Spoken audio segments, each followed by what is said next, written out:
Mbote na balandi ya MKBS officiel, chaîne ya bana mboka, chaîne oyo pesaka actualité na temps esengeli. Tozongi lisusu pona kopesa biso, pona kopesa bino actualité zoleka na mboka na biso. Savez mbalo leki totio talisa bino makambo elekaki ezoleka union sacrée, mambo ezoleka zando me bana mboka bobenga lisusu pona oyebisa biso ke actualité zoleka tozana posa tebisa bino ke tokopesa bino yango actualité na tango oyo esengeli pe na moment il faut ezala. Na pesi mbote na balandi nyonsi ya MKBS officiel partout dans le monde bisika to bozozala na poto na Afrika na Congo donc mokili mobimba na oti oloba pona yango bobo sanate il faut s'abonner massivement et partager peu balien na baninga parce que quand bozo s'abonner yango nde kopesa so makasi ya kokobaka toujours ko sala rabino kopesa bino ba actualité na moment oyo sengeli.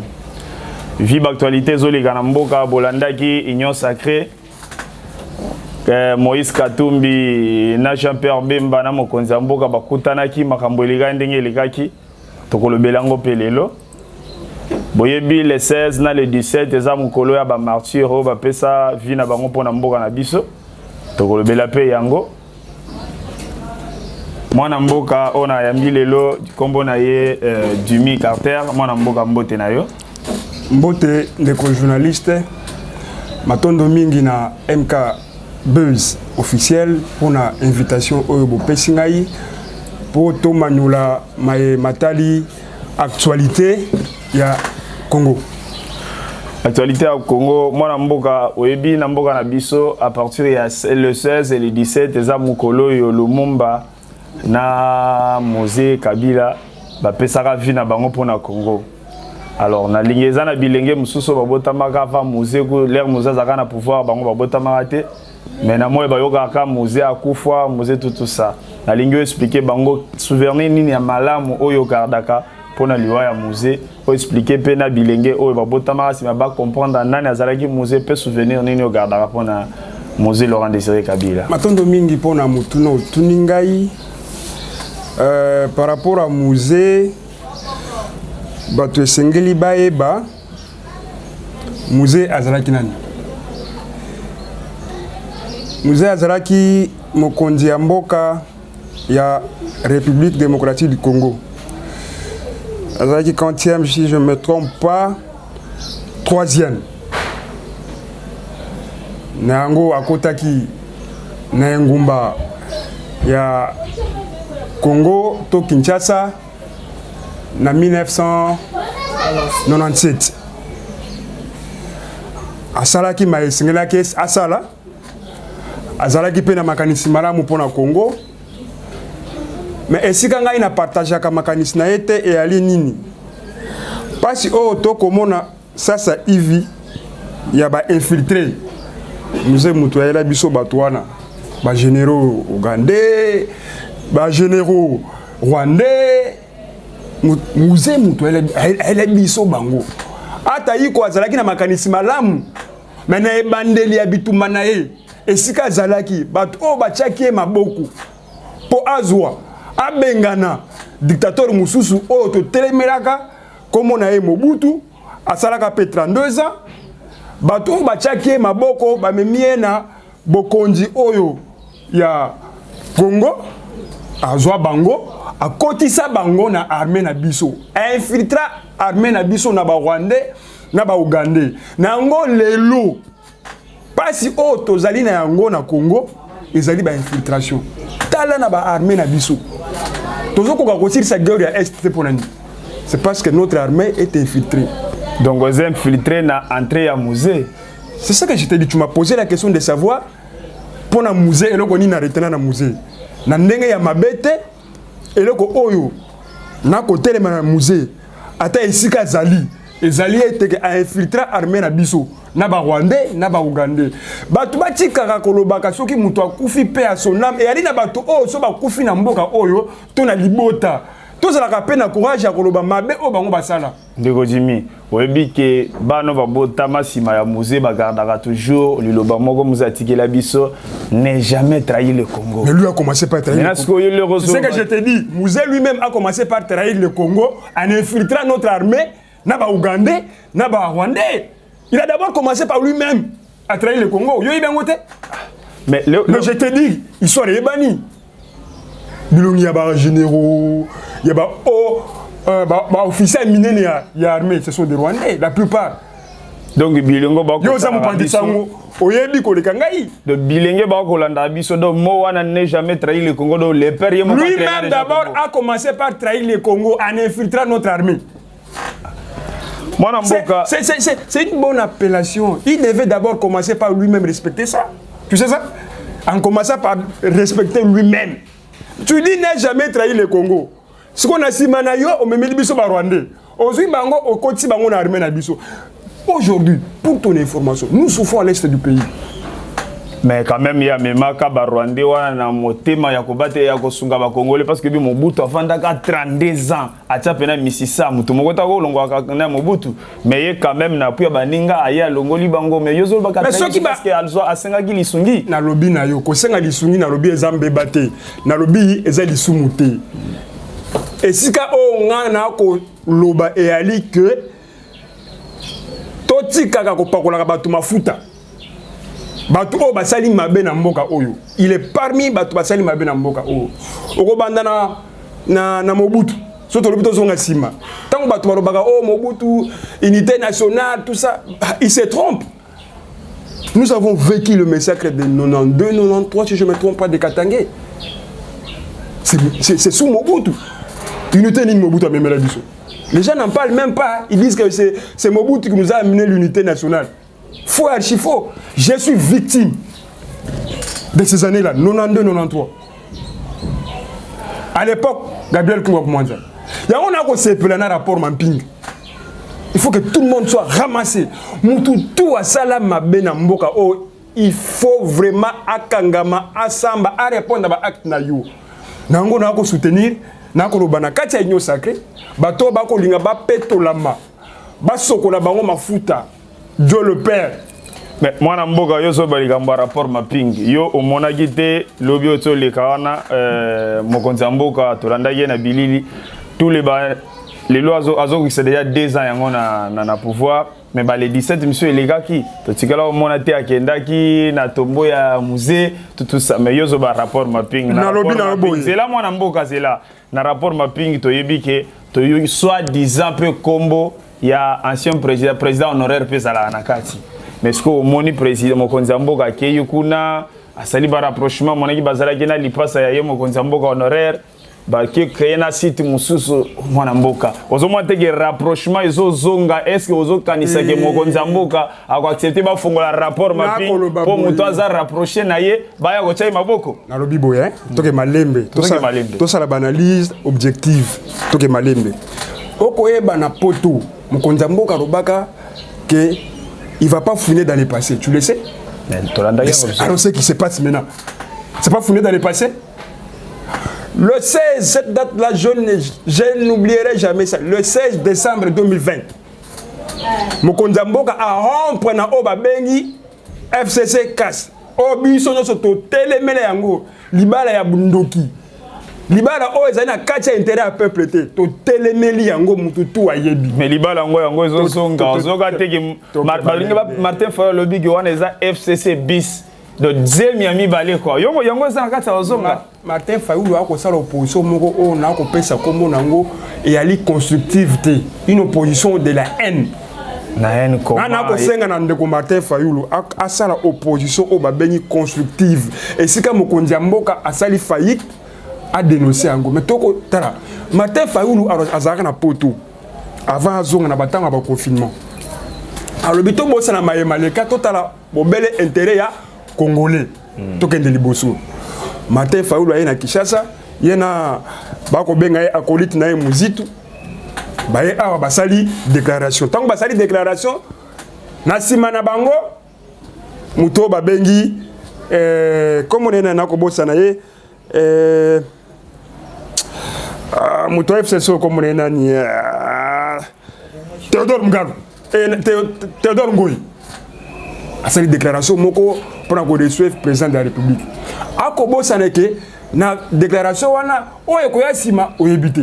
Basala ko opposition ya mutema mabete faut sala opposition moko eza constructive.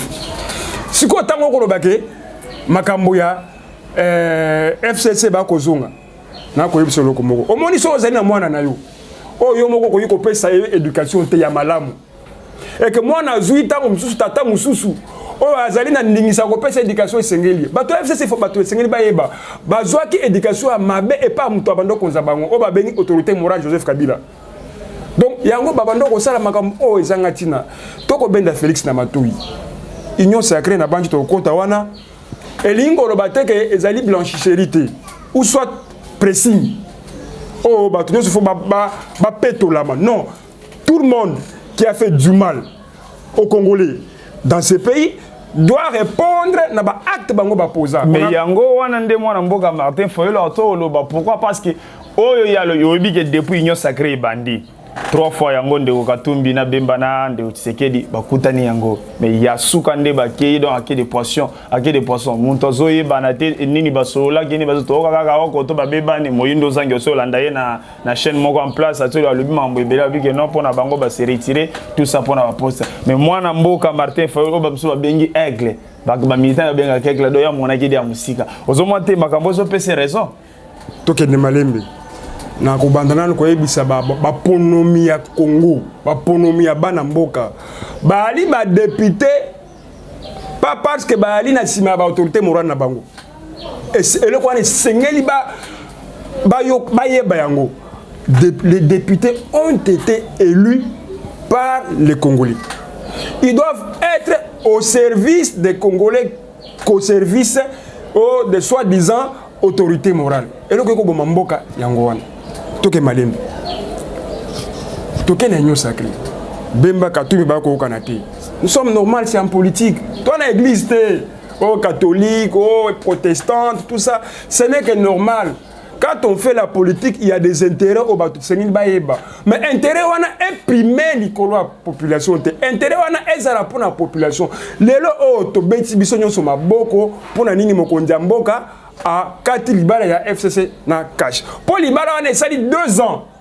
Et puis si mokonza mboka ndingisa ko bongisa mboka te. Ngana oto na Congo awa o Félix Moka Lobi, il a été humilié sur toutes les formes. O pendant to sali 2 ans ya bourre ya pamba. Rien n'est avancé. To pese maboko eloko to bandoko bundezali ka que bato FCC na mokonzi na bango autorité morale bazwa ki mboka o lokola bilanga Kabila masangu ya Kabila Congolais a se retrouver te au BLC bato FCC na Kabila ce que Kabila a fait dans ce pays pendant 18 ans c'est grave eloko bongisi na mboka o ezali ka kingakati lui-même l'a dit il n'a pas réussi à transformer l'homme congolais. Il n'a pas autour de lui 15 personnes. Et la preuve est là. Il n'a pas autour de lui 15 personnes. Balandi à MKBS officiel. Bozo landa makamudingi zolika. Nastio ibisebino bo s'abonner massivement. Bobo sanate parce que émission zo continue. Moi namboka toko tano na union sacrée yango. Tolandi Moïse Katumbi réunion asuka bacho solana mokonzi mboka na yena Jean-Pierre Bemba. Simanango bakabwani likamba sanctionné réunion na bangote. Kokende nango moyindo nzangi aleki alobi makambo alobi yo nanga toyebi yango. Simana yango omoni Moïse Katumbi akei donc visiblement a se retirer na union sacrée.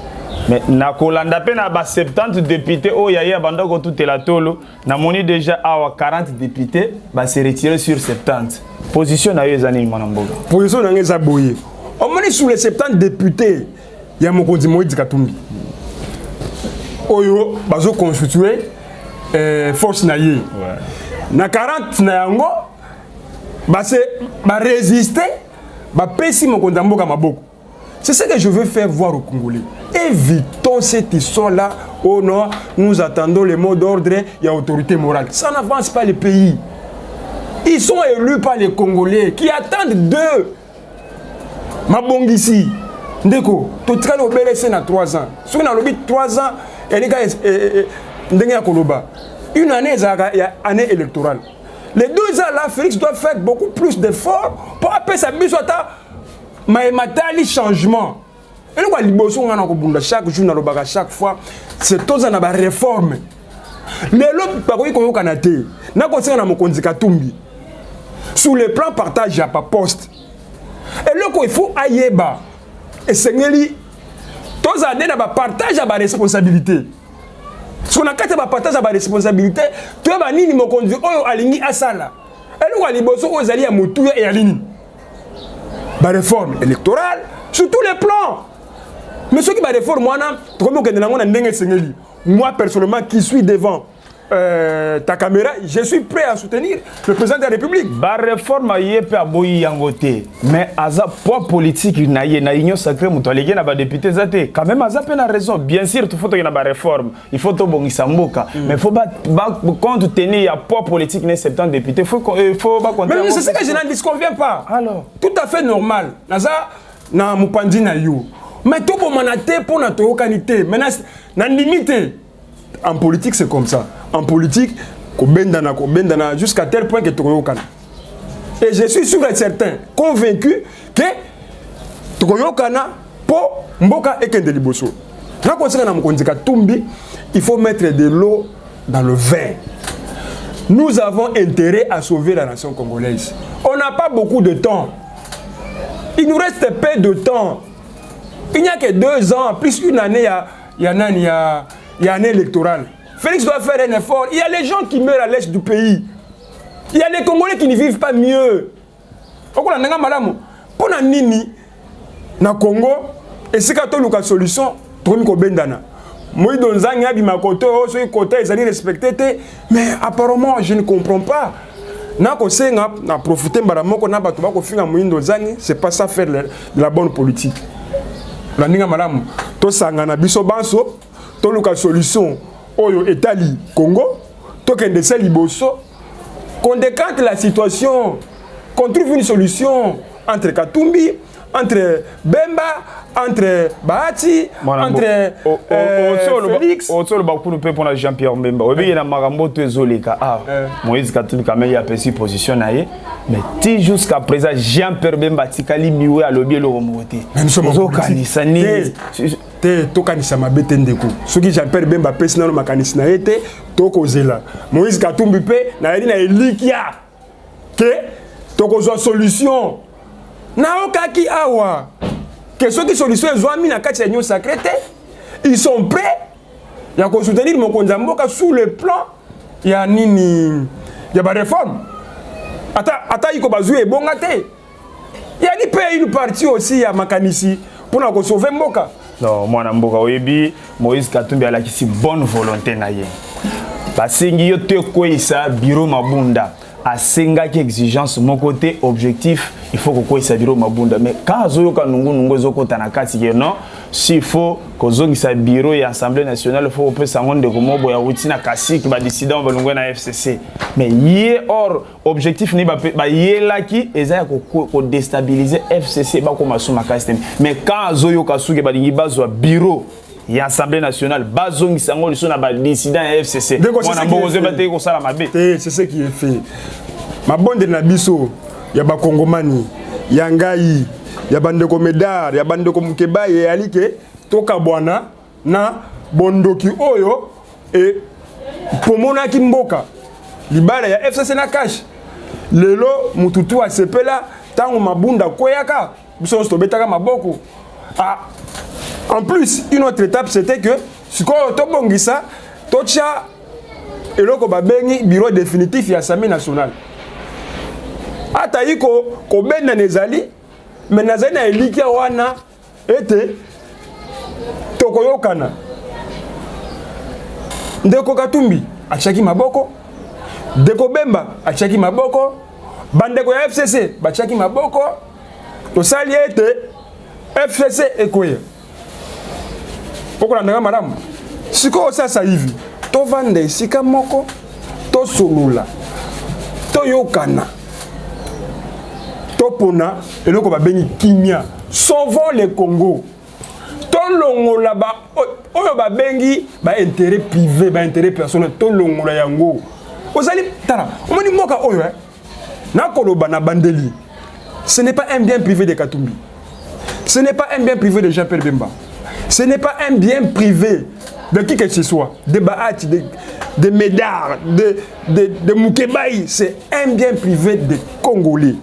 Alors sur ces, mutu nyonso o abengami kongomani to sangana Onyoso abengani kongomani to sangana to pesa makasi na mokonzi ya mboka nakolobela ko moko pona tilisa ndeka et ali boye to kotala ka Félix c'était biso banso to apporter un plus na ko telemela bato ba ko ba nono to kotala mokonzi ya mboka ye moko roba te biso banso to sangana yali makasi ya biso banso to sangana po mboka oyo ekende liboso to tikali na mikolo ya kotanga okola na malamu to sauver mboka eza maloba mwana mboka Jimmy Carter bana mboka na tako yebisa bino ke actualité nyonso koleka na mboka bokozwa mwana mboka moko oyo kolimbolela bino yango. J'espère bolandi mwana mboka Jimmy Carter a tu peux explication sur ma etezo le na mboka na yebisa ki bino ke nyonso koleke ko échapper bino te parce que boza balandi ya chaîne o epesa ka actualité à tout moment. MKBS officiel mwana mboka tokomi na suka liloba suka nini ko pesa na bana mboka ko rassurer bango na mambo nyonso lobi kashiko ngongeza ngonga mwana mboka na kosenga na baebaso totala obelese intérêt ya Congo tozwa ba o ba bengi ba intérêt privé to tcha mopandi totala kaka mokonzi ya mboka te ndeko Félix Tshilombo te totala biso banso tosangana makanisi tosangana makasi nyonso po to sauver Congo omoni mboka oyo yali ya mutu te tosangana to surpasser makambo totala liboso toloba ba kongomani to ebisa bango tosangana tosala liboke to sauver Congo. Le Congo appartient aux Congolais. Congolais nyonso oyo atali intérêt ya Congo. Bato bakufa, Bateres Kampangala, Barosi, bakufa na mboka oyo. Pona nini ko sauver mboka oyo? Pona nini ete toko sala effort ya ete to sangana comme ça pour to sauver mboka. Totala ba martyrs ba o bakufa pona mboka batangisa ba makila.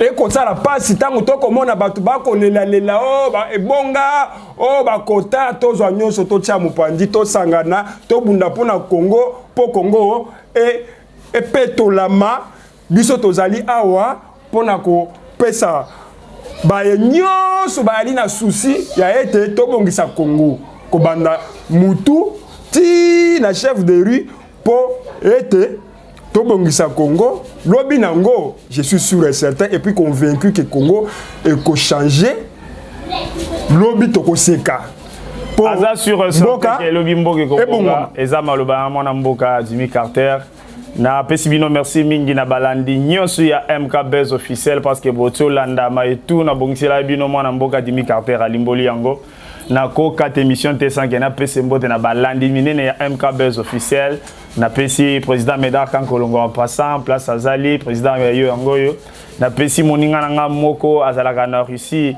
Rachidi babengaka l'homme fort azam mulandi munene ya MKBS télévision na pesi président Toussaint Mbolamba Nzimbi et Moutazo Kamba Bandal balobi biso to koya jamais na MKBS officiel. En tout cas, il n'y a pas à dire na PCP Moulandi Munene moko ya zangi sa émission moko te na MKBS télévision na PC jeune Feli jeune Simon aza joueur Munene waza pour na futur ya Congo na biso. Bo s'abonner massivement parce que leur bozo s'abonner ya monde des PC biso makasi ya ko pesa kabino ba actualité nyoso zo le ranamboka. Ciao.